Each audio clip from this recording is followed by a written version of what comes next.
Listen, we started a clips channel. Some of you lot asked for it, so I decided we're going to do it.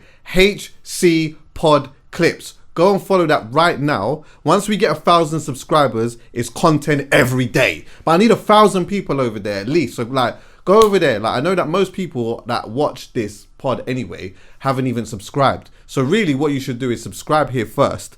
But go over there once you've done that. HC Pod Clips. It's going to be in the description as well. Click on that. Let's get the first 1,000 and then let's just start building from there, yeah? I don't usually ask for much. You'll notice that when I start these visuals, I never say like, subscribe, do all that type of stuff. I just do my thing in it. And whatever happens is just what happens. But you know what? Little like favor. Go and do that for me, yeah? Enjoy. Bro, welcome, my brother. Thank you, my dad. Welcome, man. Thank you. This ain't your first time in the UK? No, this is my second time. Second time? August. You are? August, I was here. Oh, you was here this year, yeah? Yeah, August. Oh, what was you doing? I came to finish my album, doing that last time. I came to do sessions with Lightic. Right. I met London here. Yeah. I linked with Progression too. Progression, that's my guy. Yeah. Progression's my proper brethren. We made songs. You made songs together? Yeah. Yeah, I've known him for a long. He's a very, very talented brother. Bro. Very, very talented. Super rootsy guy. He's a proper rootsy guy. Yeah, man. So you was here finishing So I made like Oil in My Head. Right. I made Don't Forget Me. I made Wasteman. Right. In UK. Yeah, in okay. London here. Yeah, man. Wasteman's, I made 4 songs on the album here. Wasteman's actually one of my favourite songs off your new album still. Yeah. I love Wasteman too. That's what I'm feeling right now, actually. So who else are you, since you've been here, who are you connecting with since you've been here? Mostly it's producers, Yeah. But I made one song, I made a song with Pa when I was there. But I was... Partially, yeah. Oh, cold. We are going to make one. Not even one, I'm going to make more before I leave. Yeah. Yeah, because after my show I'll have time. Right. To get things together, Yeah. Make more, for sure. Do you know what, right? So, I came across you for the first time, I would say it was early 2021. And do you know why that was? I'll tell you why that was, yeah? So I filmed documentaries with Vice, yeah?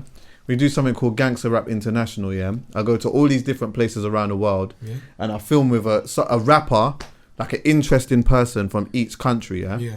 I did Naira Marley in Lagos. Yeah. And I also did Yautog in Ghana. Yes. Man. Yeah?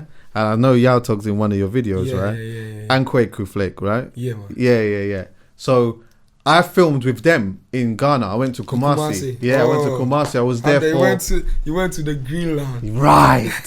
That's exactly what I did. But yes, at the time, I'm doing obviously research in it. So I'm like trying to find out not just about Yautog and whatnot, but I'm just trying to find out who else is, what's going on or whatever. And I came across you. Yes, and I was like, rah, my man's style. Like, you got such a unique style that kind of stood out to me, which is in some way quite like, I don't know if anyone said this. I hope that I'm not saying anything that will offend you or anything like that. But like, there's like a slight element that reminded me of Kwaku Flick when I was doing research on him and when I heard you. Your style is different, but there's like a light similarity in there somewhere. Yeah. Do you get what I'm saying? I'll tell you this. Has anyone ever told you that? Yeah.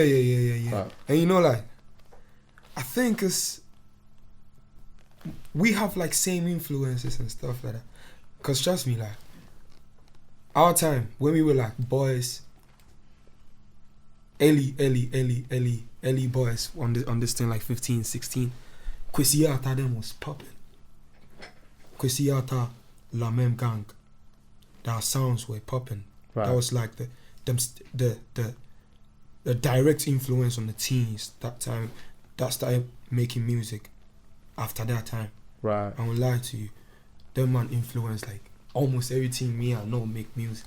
Oh, swear. Yeah, cause it was new. Like a young person, young boys like that trying to make something for themselves through music like that. It was very new, and I felt like all of us could do some. You understand me? So they were like the first direct influence before anyone started like tapping into their inner music. Right. You understand me? Yeah. Okay, do you know what I want to do? This is exactly what I want to do. I want to get to know you still. Yes, man. I want to like really, because again, usually when I'm here, we just have free flowing conversations, free thinking conversations. But You're someone who's very interesting to me. One, even just knowing how young you are, bro. Yeah. Were you 20? I'm 20. So that's nuts to me, Yeah. bro. I got done with high school 3 years ago. You were? I got done with high school 3 years ago. 3 years ago. Yeah. Are you not studying at all now? I'm in school. You in school I'm still? first year university. Are you still in uni? Yeah, first year. I've Man. been in first year for 2 years though. So you've been in first year for 2 years? For 2 years. Wait, let me not let that pass. What do you mean you've been in like first year for 2 years? You know, I went to after high school I took a gap year to like get more into music. Right. That was when like it got intense for me.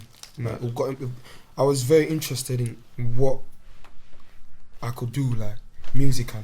Right. You understand me? Because like anytime I tried to make art or like be free of myself, do something, like I found new thing. And it kept growing. It wasn't stopping. So I really wanted to do know more. So right after high school, that was like June 2019. Yeah. Yeah, I started like putting freestyles on Instagram and sort of social media, stuff like that. So I moved to Accra from Konongo. I was in Konongo Zongo, born and raised in Konongo Zongo. That's like 4 hours away from Accra. You know Right. Accra, yeah? Yeah, of And course. like an hour away from Kumasi. Oh, so you're an hour. So wait, So like when you're going from Accra to to Kumasi. Kumasi, 4 hours on the road, you'll get to Konongo. Right. So And do you have to go Konongo past Kumasi to get to Konongo? Nah, it goes past Konongo to Kumasi. Right. Oh, because it took so me like. Accra to Kumasi is like 5 hours, and Accra to Konongo is like 4 hours. Yeah, so it took us. It took us 4. It took us just 4? under 4 hours. Yeah, Yeah. you man was. But we went late in the night. We when we landed in Okay, Accra. so no cars. No Okay, traffic. So okay. literally, we landed at like 2 in the morning or something like that, or like 12 at night. So then we went in the night time, but it was long though. Perhaps it was flipping. It was But long. the city is still running though, boys or town. Yeah. Talk to me about Konongo. What is it like there? Like what was your It's a life very, like? small town.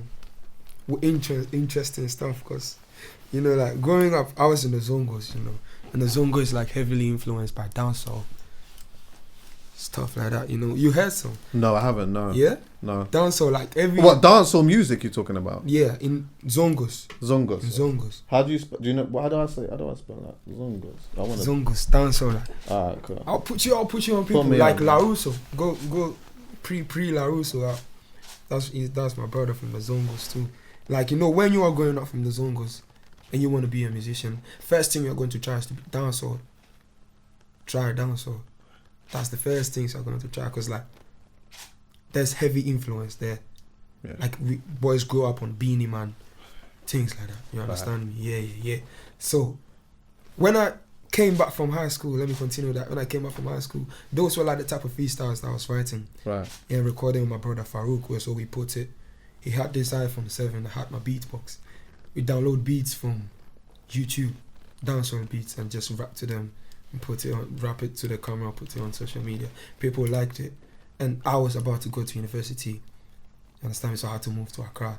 And I went to Accra, my university didn't happen. So that was when I took that gap here. Right. Focused on music. I was in Accra streets, like met people, tried to connect on shows, like linked with people to put me on shows, let them know me in the streets, you know. Right. So it was going on in the streets before. Like, if you was in the Accra streets, you knew about Black Sherif before everything. Right. Before the first sermon, second sermon, everything. And like, people in the countryside still knew me. You understand me? Because Boom Play, my numbers was going crazy. Right. But I wasn't on TVs and radios and everywhere. But when you meet people, you know Black Sherif, you say, yeah, I know Black Sherif. Yeah. Yeah, so that was when like it moved from there up Right. to first sermon, second sermon remix with Burna.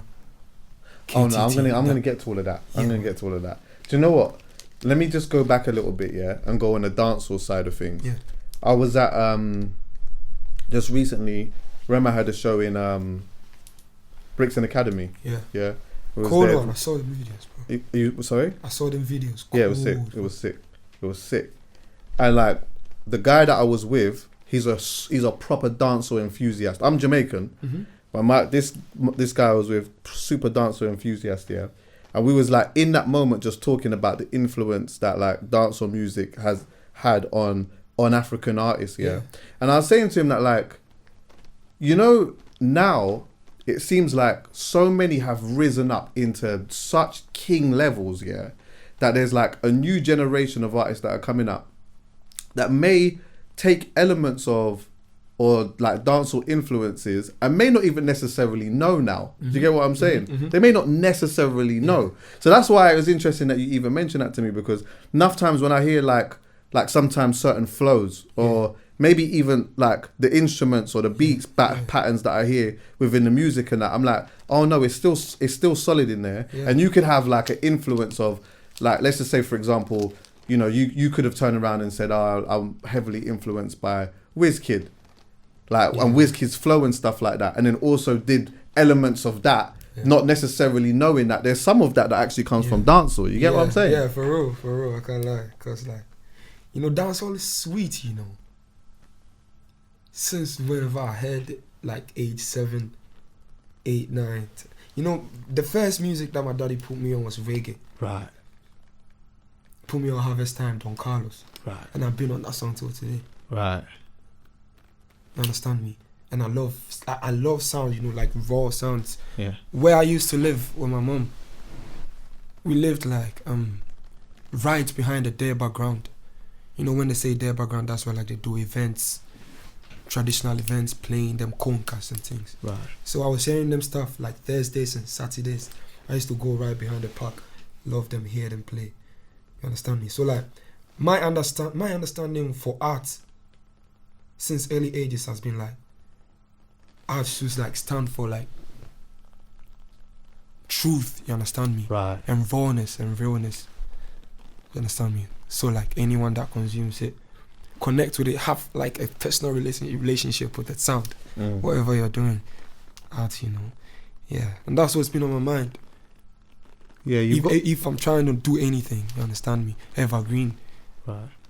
Raw, real. Be truth to it.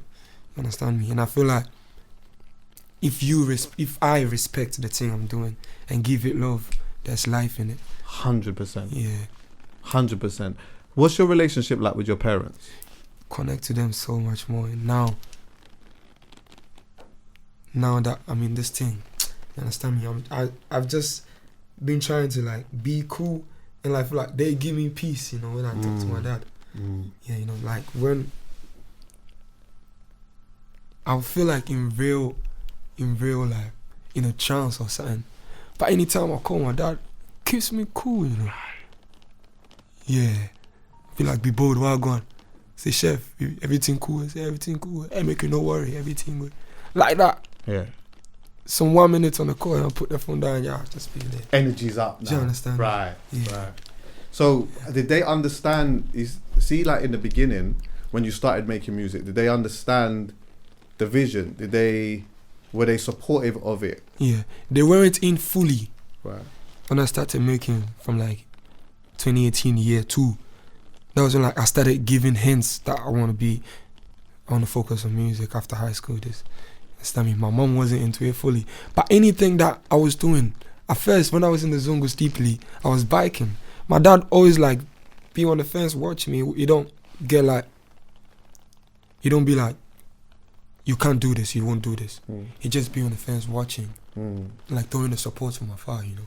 Because like anything I've tried doing, my dad's been supportive of that. But you know, you don't go inside into it fully to make my mom think like you don't want me to go to school or something. You understand me? Because I actually needed to go to school and stuff. And my mom was fully on the school side. But he knew I could sing, I could rap and that. But when they knew this time I tear chain, the chain tear, I'm not day house again. I'm actually outside in Accra making music like that. Then they got into it fully. They knew like, now, you can't come back, man. You understand me? Because when I got to Accra, I'll go from home, like I was staying with my cousin. I'll go from home 2 days, 3 days. It got to 1 week, 2 weeks, 2 months, and I didn't come back again. You understand me? Yeah, so they knew like I was into the team fully. They knew you was locked in, yeah. Yeah, so they just have to put... Were they ever worried about you before that? Yeah, actually. Where did their worries and concerns come from? During that gap year I took. Because that time, actually, I had to lie so much. to like get that freedom to make music. You understand me?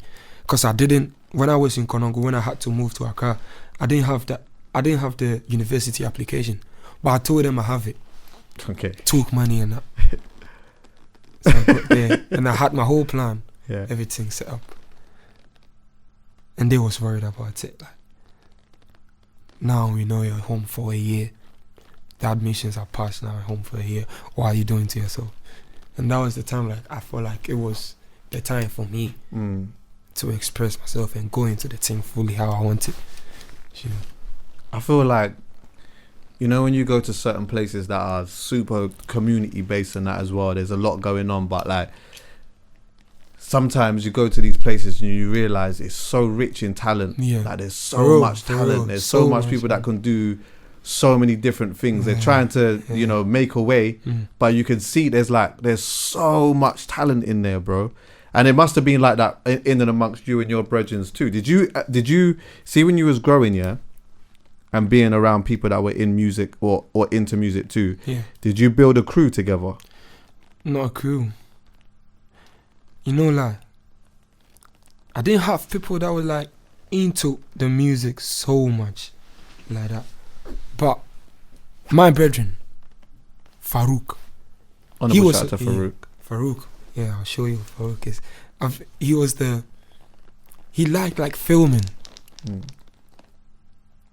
and drawing art stuff. So he was like the first person I told that I want to make music. Right. Because we were all in school, in boarding houses. So like vacation when we came home, that was in the year 2. I told him, yo, now I can write music. I know how to put words together. Just that time, we started like finding things that where we can start from. Right. So like that whole year, final year, writing. I was writing for a whole year. I had never been to the studio, but I had songs that I beat decks, tables, and like sing to my people. I had songs in my notes that, but I hadn't been to the studio for like a whole year. I was writing.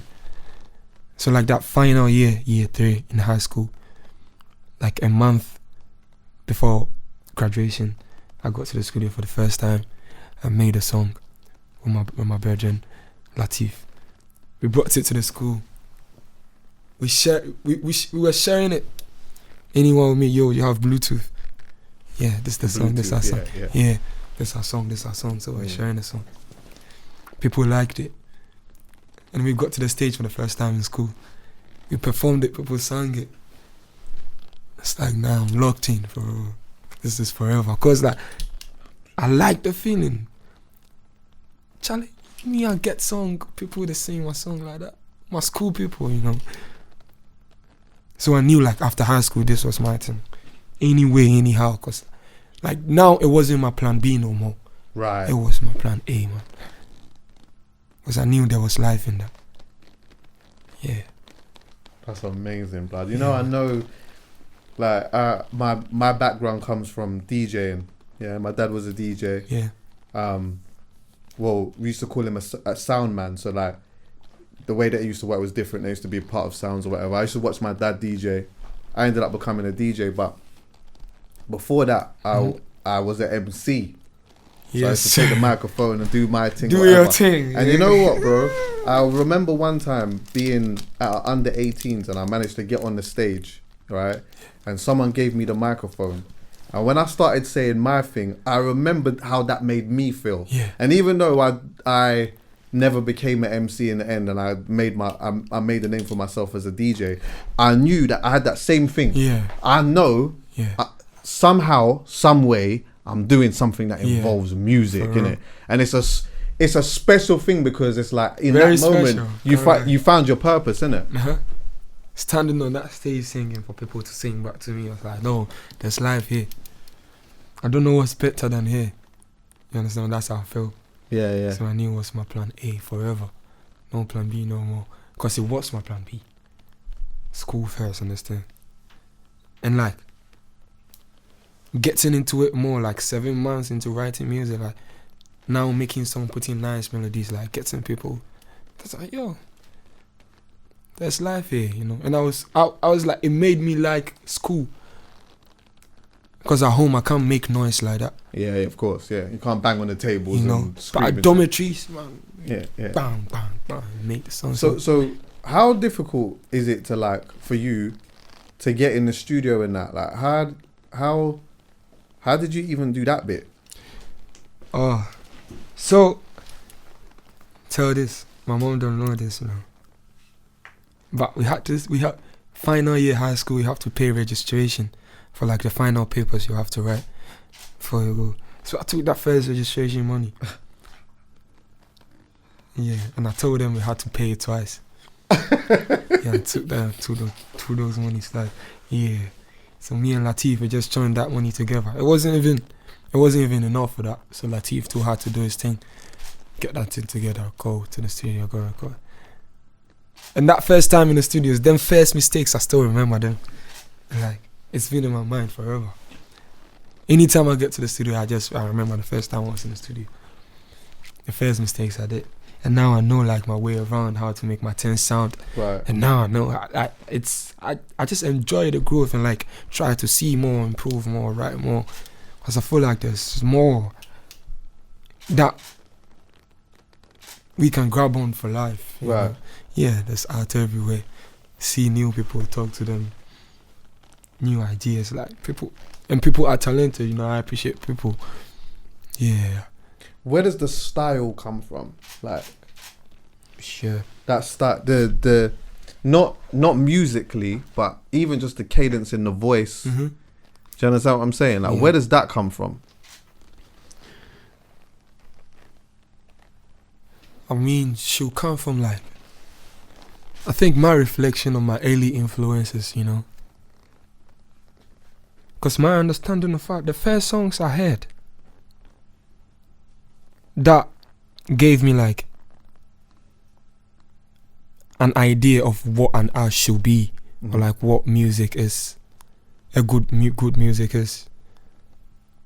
Was them pain songs with like messages, you know.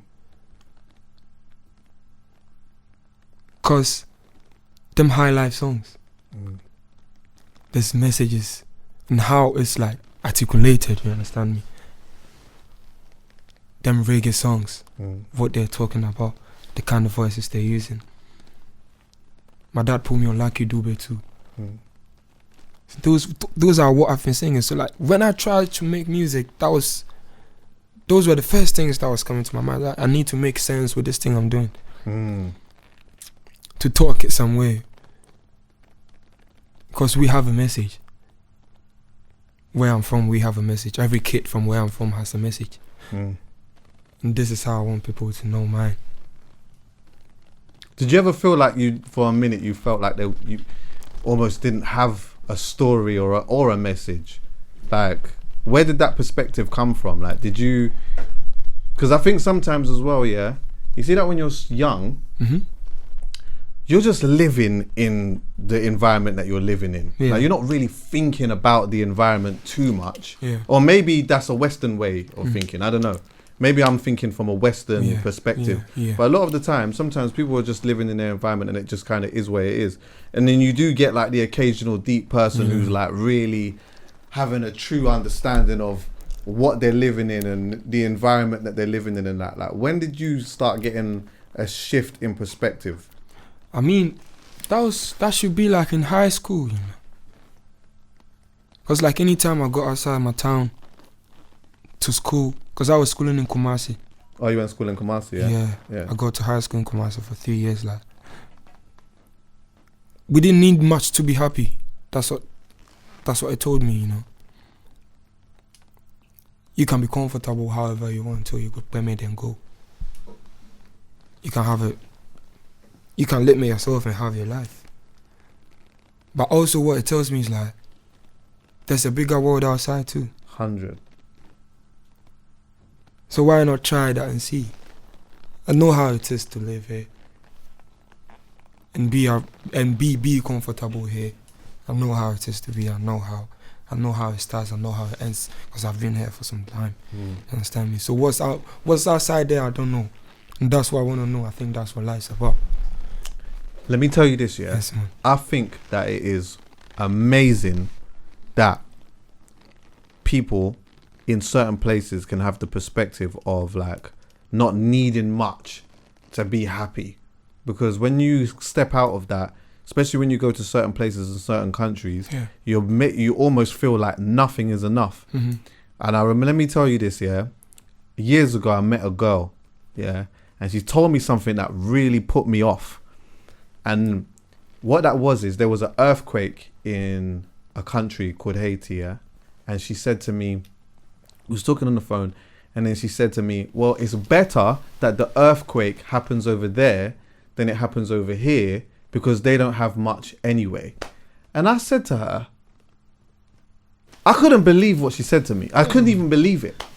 And so I had to explain to her, you see, like in those places, a lot of the time, you'll find that those kids in particular are probably happier than the kids over here. Because the kids over here are constantly looking at what the other kids got, and this one and that one and this one. And they're comparing themselves to people that live in different countries, different wealth, and whatever it is, See, when you come from a community where it's not like that, you don't know any different. So you're happy with, or essentially with the elements of the things that are being brought to you or whatnot. And you have a different level of gratitude for it. Do you get me? Yeah. For real. And like, it makes you appreciate things more and people more.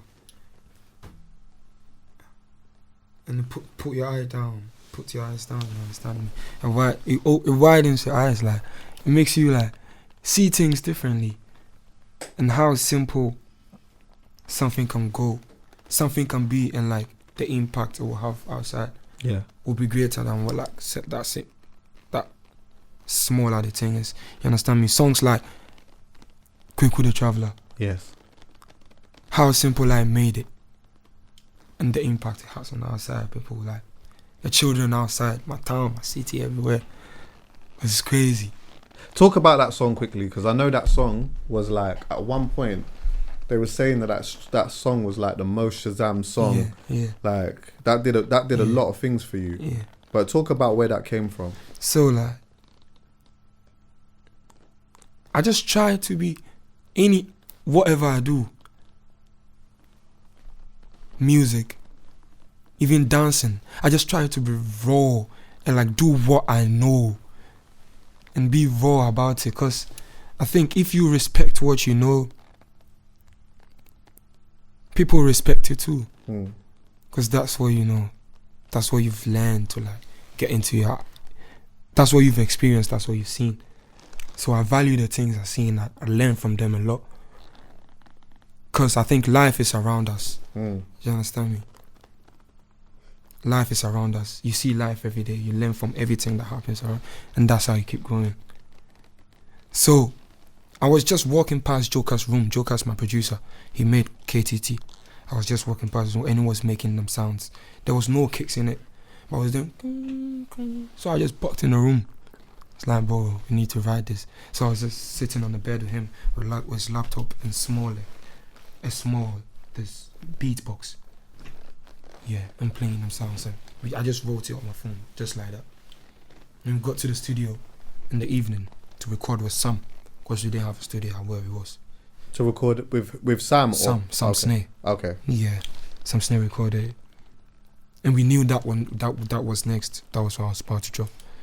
And we dropped it. And the impact that song had outside. It's like, I just stood in between them. It's like, this is how simple this thing was. See how great it is over here. You don't need much to make great things. Right. You don't need much to be happy, you understand me? Just have to be real and respect and love whatever that comes out. You know, would you say the first sermon was like the first moment where you could see like a bigger impact on what you was doing? Yes. So that was the first moment. There's some first video. And like it was this raw video from the shoot, the BTS. That was what I posted on Twitter, and it went off. Like, yes, this was the time. Like, it's clear we have a message now. Right. Yeah. And then, like, where did you shoot that? Where was you? Where East Legon, with my boy them. And you was just with the man them, just? Yeah, just made that. It was this small camera, shoot. Around the whole, we was just making that. It was just Jam Jam had this car. He had bought his new car, this Rap 4 thing. Yeah, and we're just inside, riding around and playing the song. Yeah, so we put the videos all together. Madonna put the videos together. And we put it out, like raw like that. And it went off. It went mad. Yeah, it went mad. It went mad. I was surprised because, you know, I think we had some views, like some 100Ks and all that. But I hadn't seen like a 700K thing before. Right. Still, oh, yo, what's this one? So that time I felt like, nah, there's actually life in this. Because anything that happens, I say, yo, there's life in this thing. And like, any milestone that we met or like we achieved, like, it came with different respect for the thing we are doing. Because now we know it's divine. It's feeding us now and things like that. You know how divine the thing is. The respect need to go up. The love need to go up for the thing we're doing. Yeah. At what part did you find a manager? And how did you do that bit? I'll tell you about this. When I got to Accra, I've been with Farouk since like I was age 9. Farouk was age 12. Who's Farouk? Farouk is he's like my photographer and like my visual, this thing right now. He take care of my visuals, like stuff like that, creative things done. We've been friends since childhood. And after I got out of high school, he was out of high school there. He was in university. He was in school. And I was back home like that. So like I told him, Farouk, I need to go to Accra. I think this thing would make sense if I did Accra. Because that's where the media is. That's where everything is. People can help me out. So Farouk knew about everything when I got to Accra. So I was hitting you up, yo, I got this station, they're calling me for it, so I'll let them call you. So like we was trying to, every time I was trying to like be professional about what we was doing. So like when I get people, so this is my manager, so people call Farouk. Oh, so right, okay. Yeah. So call Farouk and yo, so you're going here in Accra. So I was right alone in the Uber, picked my Uber, stuff like that. So I was just walking in the streets alone. So I came back that December. Because I got out of school in June. That December I came back. We were on vacation. So I came back to Konongo with Farouk. We did some small things around the towns. Them near the suburb towns, you understand me? We did some tour. 2 months like that. We did the tour. In January, we put the song out. And we both Farouk went January this year? Nah, that was like 2020. 2020? Okay. Yeah. Okay. 2020 January, we put a song out. Farouk went to school and I got back to Accra. So that song started picking up on Twitter, stuff like that. Like people were tweeting about it. It was getting a bit of impression in Kumasi, like them university campuses. Yeah. Yeah, people started knowing more about me, like in the campuses now. So it went from there. We were just like putting more visuals, like them raw visuals that we were taking off on our phones. Them freestyles out, so we were putting them out like that. So I came to a car that was on. I linked Abaji. That's Madonna's cousin. That's your who? Madonna. Madonna's my project manager right now. Okay. Yeah, that's Madonna's cousin. I linked him. So like we were running things that time together. So I had one man with me that was doing like things together right now. We were going to radio stations, like TVs together, because anyone that heard the sound I was making was interested to know more about me. Yes. So like people were putting me on TV stations, radio, stuff like that. So we did all of them things.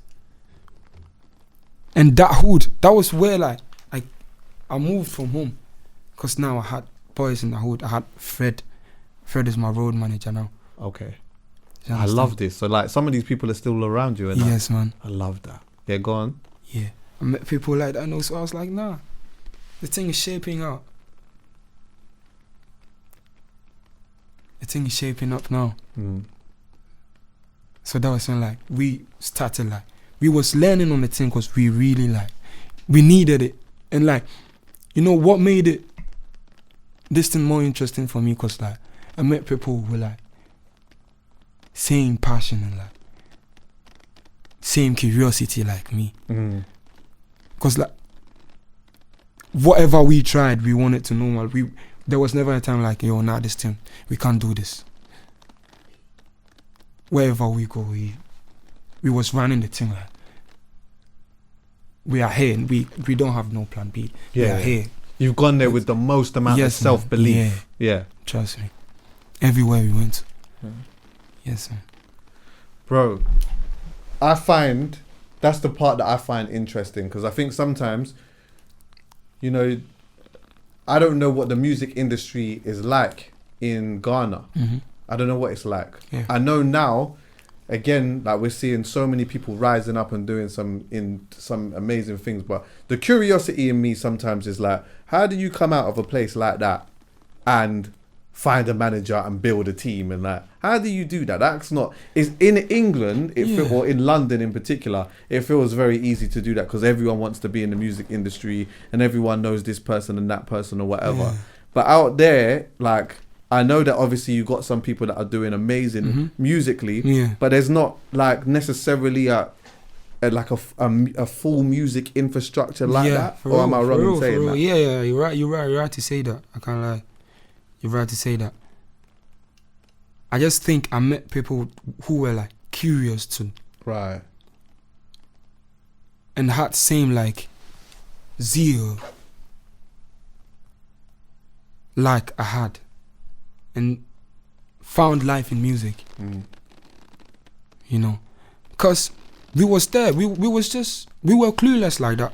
We didn't know much about this. We were just like, we didn't actually know anything. We just knew how to make music. We didn't know nothing. And put our songs on on Instagram or something.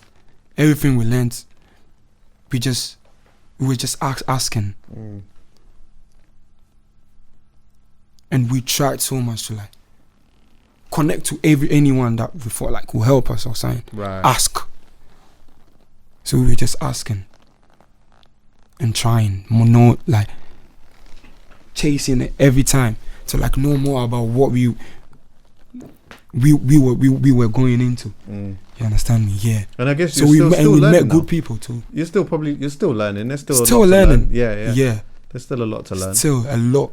And like we can't stop learning. No, of course not. Because like any stage you get, like you get clueless. Any stage you get clueless. Yeah. And I love that feeling too. Yeah, because there's growth at the end of that as well. Because if you're clueless, you make so many mistakes. Exactly. And through the mistakes you learn. Exactly. Bro, and there's so much like in each situation you're gonna learn a lot about yourself. Do you get what I'm saying? Yeah. Not even just in music, just in yourself. Like your normal self. Yeah. For real. Like imagine you're coming out of your community and you're going to different places around the world. Like you don't know how you're gonna feel or be when you go to these places, or like, you know, I don't know. It's like there's so much different. As you said before, it's like there's so much more to life. Yeah. And there's so like, you know, there's a whole world out there, innit, of people that listen to music and stuff. It's a massive world. Yeah. And I guess, you know, you come, whether it be to New York or whether it be to France or London or Manchester or whatnot, and you're experiencing something that you probably, even though you envisioned like climbing a ladder, you don't know how you're gonna feel when you get there. You know what I'm saying? You don't know what's there. Where do you connect to the most when you're away from home? Where do you connect the most? People to like when I'm away from like country or something. Country, yeah. Country. When you're away from home. I've been to Nigeria and London only. Oh, okay. You've been to anywhere I'm at, like I connect to the people. Everyone I meet. Have you not been New York yet? Nah. Oh, they're gonna love you out there. Yeah, watch. For real. Bro, do you know how massive the scene is out there, bro? It's crazy. Bro. You're not gonna believe it. When you go there, you're not gonna believe it. New York's gonna go crazy. I had the dates, but I had to, because I have a tour that I need to do in the US. Yeah. So I pushed my New York dates to next year. I'm gonna do that. Yeah, you're not gonna believe it. Yeah. For real. Second sermon though. Yeah. That thing went like even more mad. Yeah. Even more mad, and that's probably the one as well that I heard getting played at shows, clubs, and all of that. Like that seemed to take things to a next level for you. How do you process that? And like, was that actually a strategical move? All right, boom, I've done the first one. This seems to have done all right and it's getting some traction. Let me try and do the same vibe, do another one again, and then see if I can capitalize on that. Was that? And you know, like I made like second sermon a week after I put first sermon out. Okay. So you did that from a place of like almost being gassed. Like, yeah, it's come up, it's getting traction. Because you know when that thing went off on my phone, like, I was live like that from like 10 a.m. to 7 p.m. or like 700k. It wasn't my eyes like that. That's crazy. Like, yo, we have ears now. People want to hear us now. So I made that song, like, what we was just walking on the streets of East Legon, and I was just writing that song. Yeah. With earpiece in my, because I had the beat already from Ghanian Stallion. Right. Big ups to Myden. I had the beats in my ears, and we're just walking, taking a stroll, and I just made that song. That evening, we went to some studio, recorded that song. Energy in the studio. I have videos of it. Is it? You got videos? Yes, man. How can I see? Yes, man. I would love to see if we could put just Wi-Fi. a couple of them on the screen, or like a clip of it on the screen. Wi-Fi. Yeah, I'm gonna see it now, and then afterwards I'm gonna take it and we're gonna put just a little bit on the screen. Is that okay? For sure. Yeah. If you can, I have to load on my Snapchat. Oh, you gotta do it on a yes. Give him the thing. Yeah. Just do it, and then we'll still talk until real. then. But yeah, go on. So you were saying? Yeah. So we made that song. Shot the video for it. Put it out in the next 3 weeks. So first sermon was like a month old, and we put second sermon out. Yeah. Going crazy like that. You understand me? And someone I knew linked me like, yo, Burna likes your song. How did that feel? Tell me. No, see that bit there. Let me tell you. I want to know exactly, if you can, describe that. When someone said to you, who rang you and told you that? I got a call from. First, I got a call from like a friend. Someone I knew someone that knew someone. So we were like connected to a person, but I got a call from that person. Right. That yo, Burna likes your song. Someone from his team is trying to link us. And the next squad I got was from Richie. Who's that? Yeah, he's with Burna. He's with Burna, yeah? Yeah, it's a Richie. Yeah, got a call from Richie. Yo, Odogu like your thing. I said, yeah, trust that. What do they call him? Odogu. Odogu likes your thing. Am I supposed to know this? Is that I think is that Burna's? Did you know that? Odogu. Did you know that? Did you? Oh man, what is that? What is that? His name, or is that like a? What is that? Odogu Big 7. I didn't know that. Yeah, Wait, is that like a? I need, because there's other people in here as well. 'Cause I just want to make sure. Did you know that? Odogu. So wait, and this is what? Is that his name, or is that his like a? His nickname. It's like his nickname. Oh man, I didn't know that. Yeah. So they said what? They said what? Me, I knew. They said Odogu. So Odogu likes it. Right. Go on. Cause so the call went off like, and the next call I got, I was chatting to my man. Mad. What, on the FaceTime? FaceTime. Mad. With the big locks and that. Yo, like, bro. serious. FaceTime. Say black hole. Like the first impression was like we knew each other for like 2 years. It's a black hole. I say Odogu. I said, man, that song is going crazy. And that was like the only, like, that was what we said about the song. Right. The next conversation was different. It was just talking to me about life and things. Love that. Different. We didn't chat about the song for like even a minute, but we had like a 7 minutes talk, and like the other 6 minutes were like different stuff, normal thing. How am I doing? Stuff like that. So just that first call, we built a connection, and I loved it. And again, I felt like, yo, there's life here. There's life in this music. When you came off the phone, you see, after you had that conversation about life, when you came off the phone, can you describe how you felt, like, in depth? Did you like that? Must have felt. I can only imagine that you almost feel like you're on top of the world there for a minute. Bro, I feel like, and powerful. yeah. The first thing I did off the phone, I text my people. My friend from high school. It's like, yo, I just got off the phone with Burna. Say you did lie. I sent him a screenshot. It's like, bro, Bet will do this.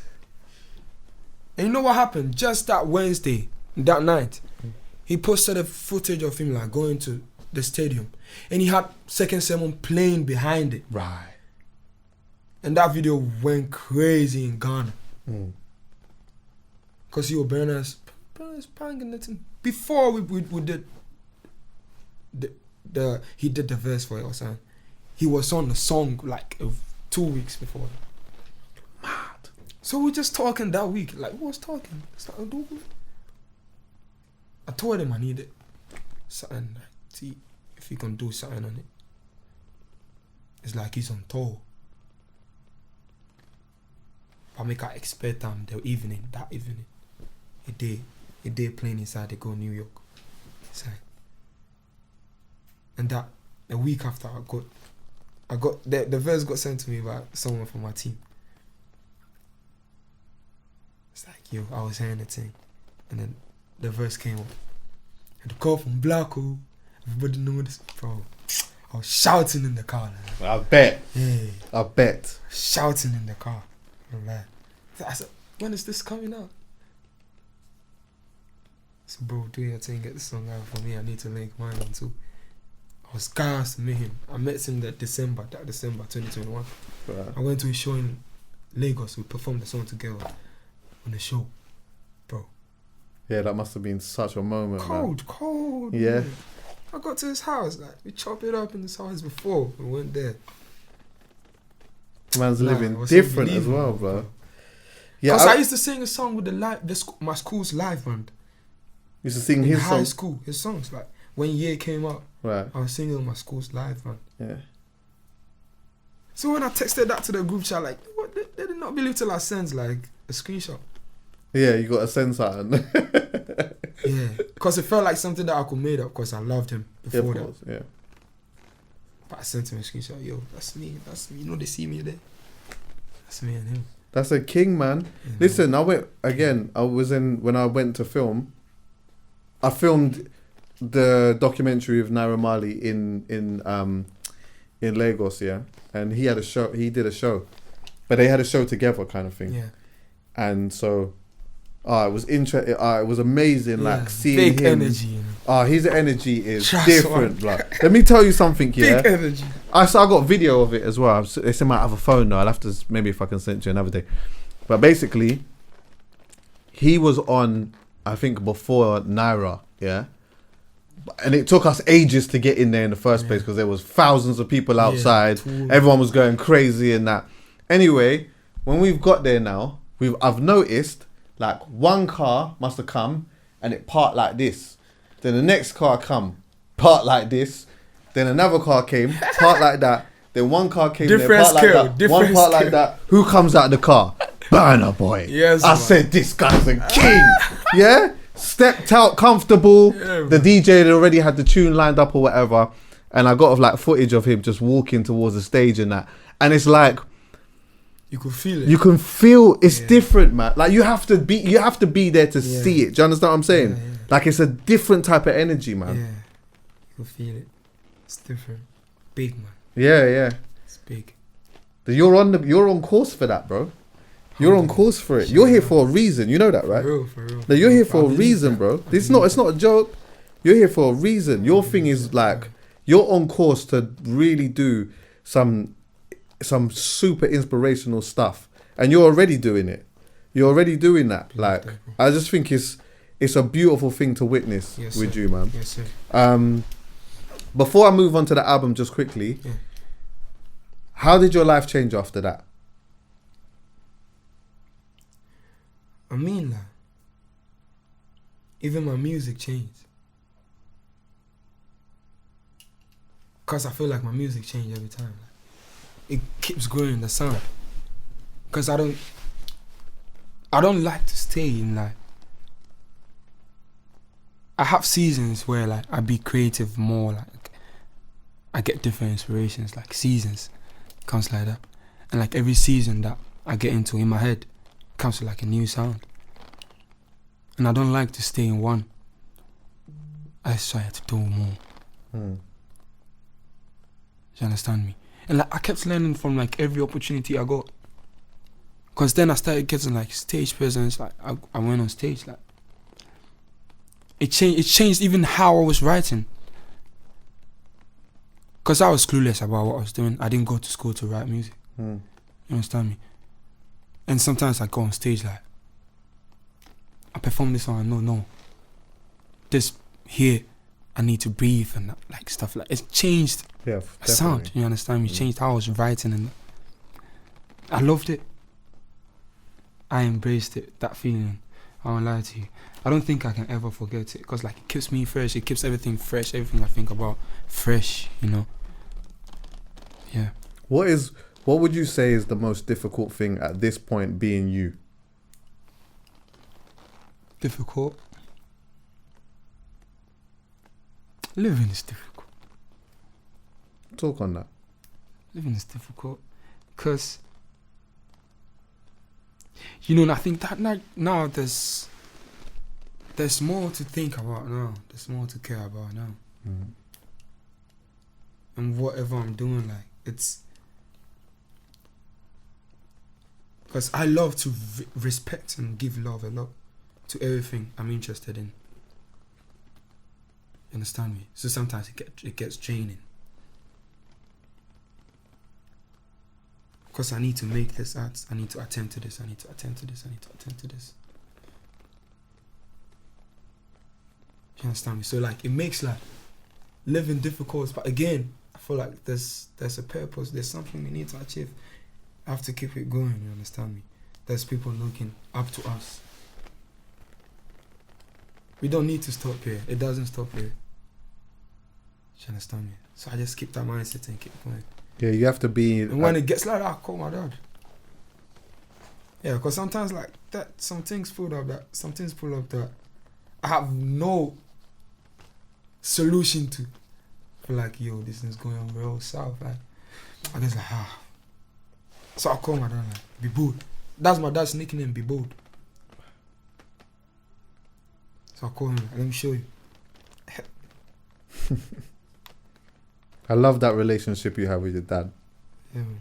It's powerful. Bold. Let me see. Okay, Yeah, be bold. Be bold in capitals. Right. I was calling him be bold. He said be bold. You call him be bold. He said be bold. Is that what you call him? Is that what you say? Oh, that's right. what I call him. I never call him dad or something. Because I was a kid, I always call him be bold. Because that's what he likes. Right. Call him be bold. Say be bold back. So I chat to him what's going on. He calms me down. He talks to me like, it will get tougher than this. How can you stop?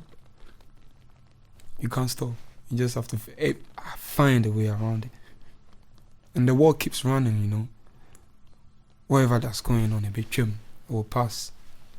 New things will come. So grab onto new opportunities, new ideas, and keep going. Yeah.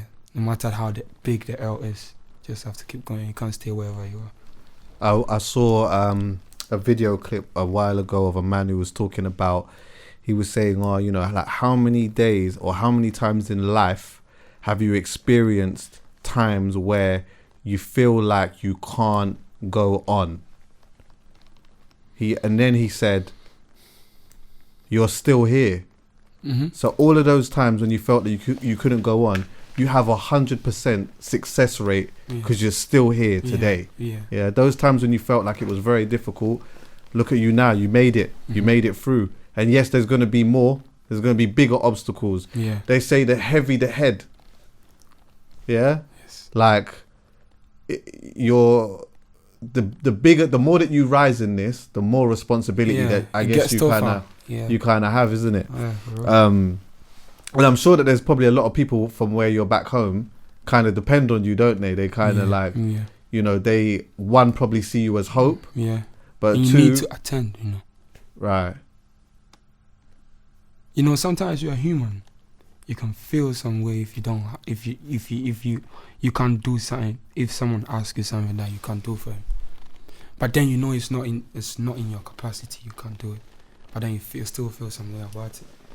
So as in living becomes difficult because you think about all of this, but sometimes you just need to smoke it away and keep it going. Do you ever feel there's a term, yeah? The term is called survivor's guilt. Have you ever heard of that? Yes, man. I was asked this question like yesterday. Survivor's guilt, yeah. So I love a song from Chuckie. That song. I love that. I love that concept. And every time, I feel like every day in my life I try to know more about what survivor's guilt is. Like what, standing around it at different perspectives. I just try to know more about it. I think inspired, like that concept kind of inspired my album. In some way. The Villain I Never Was, that's my album. Right. You understand me? Yeah, man. If I feel like it gets like that sometimes. Do you sometimes feel not bad, but it's like you can't help everyone. Not everyone can come. Yeah. Not everyone is going to be able to experience all the things that you experience. Yeah. Do you ever feel a little bit guilty about that sometimes? That you get to just go and, you know, you're obviously trying to better your life and your family's life and stuff like that, but you can't do it for everyone. And you know, maybe there might be some talented people there that could do with some help, or, you know, not even just the people that you know, but just people in general. Yeah. Does that a little bit of guilt kind of creep in a bit? I feel like that sometimes. I won't cap about it. I feel like that sometimes, mostly when I'm alone and like thinking. Or like when I'm making music, it hits me. Like that. So I just have a silent moment for it. I just want to keep it going. Because I'm not sure I will stop, I'm gonna lie to you. Can't. Yeah. You got to take time for yourself. Yeah. That's important. Yeah. You got to have time to relax and recoup and think and experience and stuff. But yeah, ultimately, there's a goal. Yeah, for real. And the goal is different for everyone, but you're still early on in yours, isn't it? True. Yeah. True. Let's talk about the album then. Mm-hmm. The Villain I Never Was. Yeah. Let's talk about the title. Mm-hmm. Where did that come from? You know, I felt like I needed to go home to like take the whole concept in my head, like wanting to make an album. I felt like I needed my mind home and start seeing things from my now perspective, from home to where I'm at now. So, you know, like during that process thinking, I feel like most of the things that I couldn't do early, or like I couldn't have like 100% confidence over to do, I was boxed by myself, so I'm my own villain. Because like there was no one stopping me to do it. You understand me? And like from that, it comes to like life like this, relating with people. Where we from? Lots of things happen, fallouts happen. Because of how things went where I'm from. People feel disrespected easily. It's hard to like go 100% love out. It's hard to go 100% love out. Right. You understand me? But you still want to be a better man, so you keep it going like that. So it gets hard giving love, but you still want to give love out. So you become villain in people's story and in yours. But when you sit and have peace with yourself, you know you're not.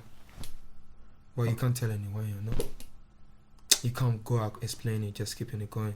That's all my album's about. So right. That's why I put it on there. The villain I never was. I'm not the villain to myself. I'm not the villain to nobody. Yeah, you can't, when people are like making you feel like you are some type of a villain or whatever, there's only so much of the noise that you can actually take in, man. Yeah. Otherwise, it really distracts you from the goal. Yeah. Do you get what I'm saying? Yeah, yeah. And it's hard though, because the bigger you get, the stronger the noise becomes. Yeah. And probably the stronger the negativity comes as well sometimes too. You know what I mean? Yeah. Especially if you can't do, especially if you say no. Mm-hmm. If you like have people around you or whatever, and one day you say, you know what, no, I can't do it today, or I can't do that today, then you really see like you're a big villain. you're a massive one. Yeah. You're a massive one. But are you happy? Are you happy with the outcome of the album and what you've actually created? Yeah. So happy with it. I asked that because I know I was reading an interview that you did a while ago, and I can't remember exactly how it was quoted, but I remember you saying something along the lines of like you were just a little bit apprehensive about the album because you wanted to make sure that it was coming from a certain place and not just, you know, making it just because you needed to deliver something. Yeah. Yeah. I needed it from the rawest of me. The realest, like. You understand me? I just needed to tap into the inner. You understand me? Like the divine side of where my creativity comes from. You understand me? The real story behind me, my story. What I can do to inspire others. What highlights in my life that can get people going. Understand me? And still try to do my best and do in my capacity, not talk what I don't know. Yeah. When do you, this is a random question, yeah, but when are you at your, like, I ask this question to some people where I say to them, like, when are you operating at your highest frequency? But I'm going to change it a little bit to you and be like, when do you feel like you're probably at your best? And it doesn't have to be musically. It could just be just in life. Like, when do you kind of feel like at your best and more so at peace? Where is that and what does that look like? I think when I meet new people and get like, it's rare though, like, but when I meet new people and then we both like get real and like talk about things. You understand me? Ask about things that I'm interested in, because like anyone I meet, I feel like I have a message for them. And I like when people ask me. I'm actually not like, I won't say outspoken, but I just love to chill, you know. But if I meet people, I love to talk and ask and know what people think about what I think. I love to know more perspectives about what I think. Right. So random stuff. So I think where I love being is like, I love talking to people. I love knowing more. Because like growing up, I meet different people, it's like, and I ask, people have different perspectives, like different cultures from what, very, very different, like very opposite from where I'm from and this. And you need to understand it from wherever point they are coming from, you understand me? Yeah. And I feel like it won't stop and it won't finish in this world. Them knowledges won't finish, them perspectives won't finish. So it gets interesting getting to know 100%. You always like, it's bare knowledge, man. But I think as well, like, what you were saying about perspectives and stuff like that, hearing other people's perspective helps to shape mine. Yeah. Do you get what I'm saying? Yeah. And like, I think at one point, I couldn't tell you what my belief system was. I didn't know really what my belief system was, but I knew by listening to some people speak, it would confirm either what I was thinking or it would help me to think something new. Do you get what I'm saying? Yeah. And like, you could say something to me where I might not agree with it, but not agreeing with it has made me think, no, I believe this even more now. Now that you said this, I believe this even more. Or you say something to me and I'm like, you know what? I never thought about that. Now I think this. Do you get what I'm saying? Like, it's helped me to understand this. Do you get what I'm saying? Appreciate what you know more. Yeah, man. But listen, well done on the album, bro. As I said, Waste Man, that's my rhythm. Yes, sir. Toxic City Love. Toxic Love City. Yeah, Toxic Love City. TLC. That's my thing as well. Oh. Yeah. Love that. So I'm looking forward to coming to the show tomorrow. I'm coming to the Yes, show and tomorrow. Come see me perform. Yeah, Yes, man. sir. Yeah, man. I hope you have a good time. How long are you here for now? I've been here for 3 days now. How long you got left? I think I have like 6-7 days more. 6-7 days. So you're gonna be here for a while. Yeah. Yeah, man. I would really like to, at different points in your career, for you to come and sit down with me again and we talk I'll be again coming, and I'll again. lie to you. You know, it would be I'll good to see you I'll again, be man. coming.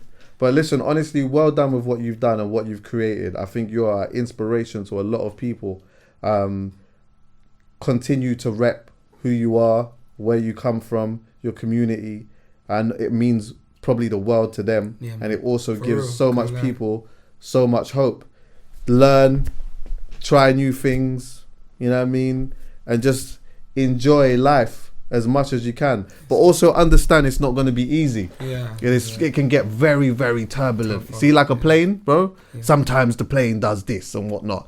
But you'll be okay. There's always a solution in a way that you can jump over the obstacles. So you just got to keep that faith with you. You understand what I'm saying? For real. Thank you, man. Like Sherif, man. Bless you, bless you, bless man, you, every man. time, bro. Are you going for the locks, by the way?